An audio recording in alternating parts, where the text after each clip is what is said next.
अबू जी, अबू जी क्या है? अबू अबू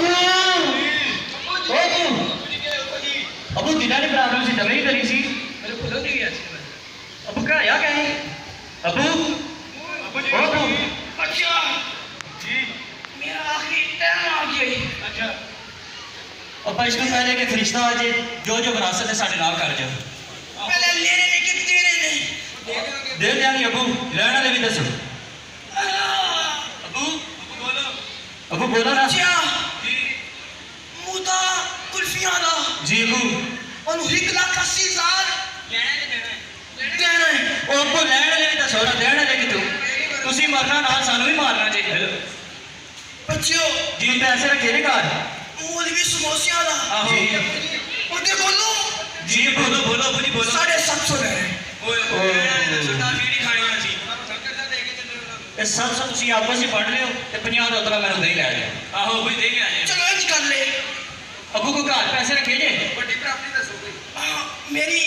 कमरे दी अलमारी है ना बड़ी अलमारी जी अबू ਉਹਨੂੰ ਖੋਲੋ ਕੇ ਵਿੱਚ 20 ਪੇੜ 5 ਵੰਡ ओ अबू ਅਸੀਂ ਕਾਫੀਆਂ ਨਹੀਂ ਖਾਣੀਆਂ ਅਬੂ ਕੀ ਕਰਨ ਲੱਗੇ ਹੋ ਸਾਡੇ ਨਾਲ ਪ੍ਰਾਪਰਟੀ ਹੈ ਦੱਸੋ ਕੋਈ ਪ੍ਰਾਪਰਟੀ ਹੈ ਸਾਡੇ ਲਈ ਬੱਚਿਓ ਪ੍ਰਾਪਰਟੀ ਹੈ ਨਾ ਕਿੰਨੇ ਹੈ ਐਂ ਨਹੀਂ ਅੱਬੇ ਦੱਸ ਉਹ ਚੁੱਕੋ ਅਬੂ ਨੂੰ ਤੂੰ ਯਾਦ ਚੁੱਕੋ ਚੁੱਕੋ ਅਬੂ ਐਂ ਨਹੀਂ ਦੱਸਣਾ ਮੈਨੇ ਉਹ ਯਾਦ ਆਇਆ ਅਬੂ ਜੀ ਆਇਆ ਯਾਦ ਆਇਆ ਬੱਚਿਓ ਕੀ ਯਾਦ ਆਇਆ ਤੁਹਾਨੂੰ ਕੀ ਆਇਆ ਯਾਦ ਆਇਆ ਕਿਤੇ ਪ੍ਰਾਪਰਟੀ ਬੱਚਿਆ जी जी ਮੈਗਾ ਮਾਰਟ ਨਹੀਂ जी ਉਹਦੇ ਪਿੱਛੇ ਇੱਕ ਪਲਾਟ ਹੈ जी बोलो ना उस प्लाट से जाओगे ना जी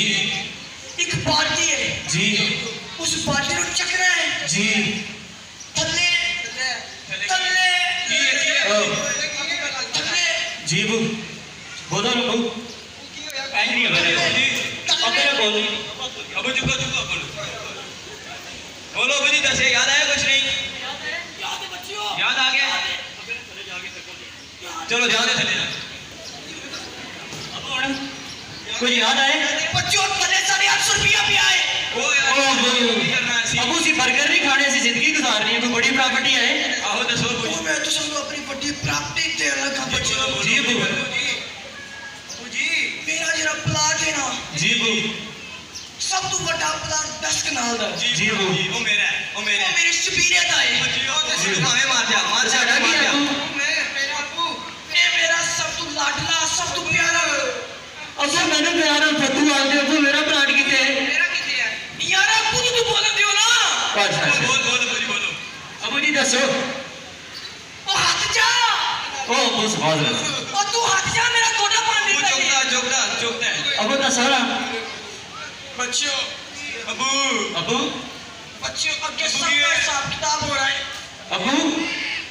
अबू दस ना इस कोठी च रह गया ना जी हां जी वो कोठी मेरे जी जी वो कोठी मेरे जी अबू इससे ना आए जी हुन बाल काली फुर्सत ही मार जा कोठी जो होगी तेरी हो गया है अबे तो लाद नु अबू मैनू नवान तो जी जी तपना काम जी जी मेरे गोरे पुत्र दा है गोरा पुत्र जी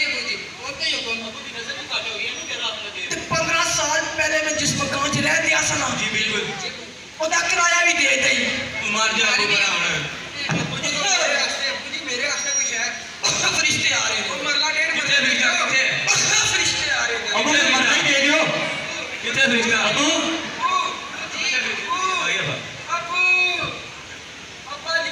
अबू क्या है वो क्या है वो काट के ले अबू मार के ना तेरी अखां नहीं बंद होंगी वो अखां बंद करो भाई अबू अबू समान टप गया जी वो की हो गया जी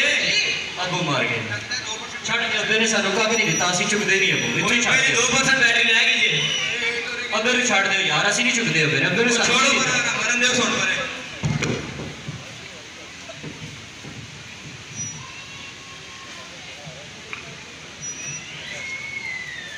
अब शेरा मार की कोई नुची सट कर आ गया यार देखो ये आपके वालिदैन आपका वालिद है आप हो तो उसका आप इसको सर के भाग गए तो इसका पीछे कौन उठाएगा असली जुगना सानू कुछ दे के नहीं गया है आप जायदाद के पीछे पड़े हो वालिदैन की। बचपन में आपको इन्होंने कुछ कहा है आपको? किस तरह इन्होंने खून पसीना बहा कर आपको पाला पोसा है और आज आप इनको फेंक के चले गए। कैसी औलाद हो आप? अभी आओ, इनको उठाओ और कफन करो और इनको गुस्ल दो और इनको कब्रिस्तान में दफन करके आओ। ठीक है। आजकल की रात देखो जी, वालिदैन फौत हो गए और फेंक के इसी तरह चले जाते,